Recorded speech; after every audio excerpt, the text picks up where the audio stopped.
Welcome to Shanti-Peace for Mathematics. A final match of a World Cup is playing in Eden Garden Stadium, and one of the team is India is into the final, and it is the last few overs are left. It's about the 3 to 4 overs is left, and a 36 run is to be chased, and India is fielding into that match, and Dhoni was the captain. Usually, it is a very difficult task when you hand over the ball to the some bowler. What generally people like us, what we will do, will see the statistics of the bowler, how the bowler has performed, and what we'll do, we'll compare a two bowler statistics, and from that we'll judge that this bowler is good and we should give the over to this bowler so say he can save the run. What we will do, we compare a two bowler statistics. Whatever Dhoni has done in that match, that is not our concern, but what we have see from this is we are comparing two bowler statistics. Here exactly the same things we are doing. We'll like to compare two series, and from nature of the one series we'll predict the other one is convergent or divergent, and that is known as comparison test. In this lecture we're discussing about the comparison test. A comparison test is state like this: if you have a positive term series, that is an and cn is satisfying this situation, that is 0 less than an less than or equal to cn. That means an is a smaller than cn for every n greater than or equal to m. If cn is convergent, that means it's saying that the bigger series is convergent, then a smaller one is also convergent. The second statement says that 0 less than dn is less than or equal to an for every n greater than or equal to m. So after some terms, that's satisfying this situation. It says that the smaller series is diverged, the smaller one is diverged, then its bigger one is also diverged. So that's this two statement, they are known as a comparison test. So let us try to prove this comparison test. Or so to prove that one, first of all we should recall one results which we discussed in the previous lecture. A link for that lecture is available in I button. You can just go and see it. We have discussed that a nature of the series will not be affected by omitting finite number of terms from the series. So we should write for the proof here, since the convergence or divergence of a series is not affected by omitting a finite number of terms. Using this, we can assume without loss of generality, an is less than or equal to cn for every n. What was the statement is given after m, an is less than or equal to cn. So here I am assuming this situation, because if I omit the first m terms from this series, then the nature will not be affected by these terms. So that's why I will just, without loss of generality, I may assume that this an is less than or equal to cn for every n. If cn is convergent, the definition of convergent series gives me, saying me that a partial sum is convergent. So let us see, or let us take what are the partial sum of this an and cn. So let assume that Sn is a partial sum of an and Tn is a partial sum of Cn. So let Sn is equal to A1 plus A2 plus An, and Tn is C1 plus C2 plus Cn. What is given that by our hypothesis is An is less than or equal to Cn. So as per this, what we can say is A1 is less than or equal to C1, A2 is less than or equal to C2, AN is less than or equal to CN. So therefore, I can say that Sn is less than or equal to Tn for every n. And this summation of An and summation of Cn are positive term series. This is also given. So what we come out, since this is a positive term series, Cn is a positive term series, this Sn and Tn is a monotonically increasing sequence, because the first term of Sn is S1 is A1, S2 is A1 plus A2. So this will be obviously bigger than that. S3 is A1 plus A2 plus A3. Since A1, A2, A3 all of them are positive, this is a increasing sequence. Same argument can be given for Tn also. So as given that An and Cns are positive term series, the series Cn, the sequence Cn and sequence Tn are monotonically increasing sequence. What is the hypothesis says? The hypothesis says for the first one is this Cn is convergent. So by hypothesis, summation of Cn is convergent. So when a series is convergent, that means its partial sum is sequence of partial sum is convergent.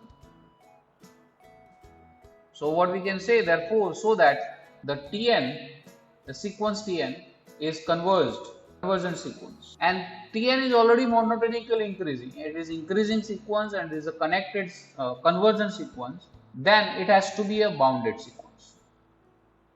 So therefore, the sequence Tn is bounded. So therefore, there exists some k greater than 0 such that mode of Tn is less than or equal to k for every n.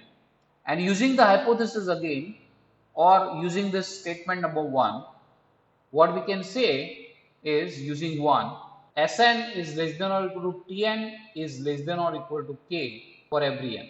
So therefore, Sn is less than or equal to k for every n. Now Sn is already a monotonically increasing sequence and it is a bounded sequence and bounded above. So this Sn is convergent. Every monotonically increasing bounded above sequence is convergent. That is the result. So thus, what we can say, Sn is monotonic increasing sequence bounded above, so that Sn is convergent. Since Sn is convergent, that means the partial sum of summation of An is convergent. Therefore, summation of An is convergent. Now let us try to prove for the second part, that is B. In that, summation of Dn is diverse given, and the summation of Dn is a smaller series. Obviously, the smaller series is divergent, that means it goes to infinity. A bigger series than that, it is diverse to infinity. So that is exactly the comparison we need to do. So to proving that one, let us take summation of Dn be a diverse. And what is another thing is given is An is less than or equal to Dn for every n. Without loss of generality, we can say by same argument that if convergent or divergent of a series does not affect by omitting a finite number of terms. So using that, we can assume that An is greater than or equal to Dn for every n. Let us take some another number, let's say Wn will be the partial sum of this Dn, that is D1 plus D2 plus Dn. So as An is greater than or equal to Dn, and we already have Sn will be the partial sum of this. So we'll have A1 is greater than or equal to D1, A2 is greater than or equal to D2, and if you add them, we have, so this implies Sn is greater than or equal to Wn. Now this Wn, sequence Wn, is diverged to infinity. Why? Because it is a positive term series and it is divergent. So that's why it is diverged to infinity. So therefore this Wn is not bounded above. If this is not bounded above, then Sn is also not bounded above. And Sn is a monotonically increasing sequence, which is not bounded above. So therefore, Sn is diverged to infinity. So that we should write here. So the sequence Wn is not bounded above, hence the sequence Sn is not bounded above.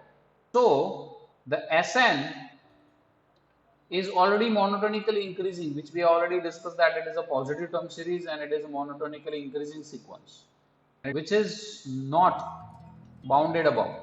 Hence, the sequence Sn is diverged to infinity. And since the partial sum is diverged to infinitive, this will imply summation of An is diverged to infinity. And that will complete the proof of this comparison test. Let us see some example of comparison test. So, prove that the series summation 1 upon n factorial is convergent. First of all, you should note that n factorial is greater than 2 power n minus 1 for every n. You should note that 1 is equal to 1. That 1 is 1 factorial and this 1 is 2 raised to 0. 2 factorial, it is 1 into 2, which is greater than 1, which we already have. 3 factorial, that is 1 into 2 into 3. This 2 will stay as it is and 3 is bigger than 2, so I can just write down 2 into 2. So what I have used is 2, 3 is bigger than 2. This is the things we have applied here. So there is 2 power 2. 4 will be 1 into 2 into 1 into 2 into 3 into 4. So this 2 is same, 3 is bigger than 2, 4 is bigger than 2. So that is 2 raised to 3. So if you can apply the same manner, you will have n factorial is greater than 2 power n minus 1. So therefore 1 upon n factorial is less than 1 upon 2 power n minus 1 for every n is there. Now this is a 2 series. We need to prove that this is convergent. And we have here 2 series. This series is a geometric series that we can see.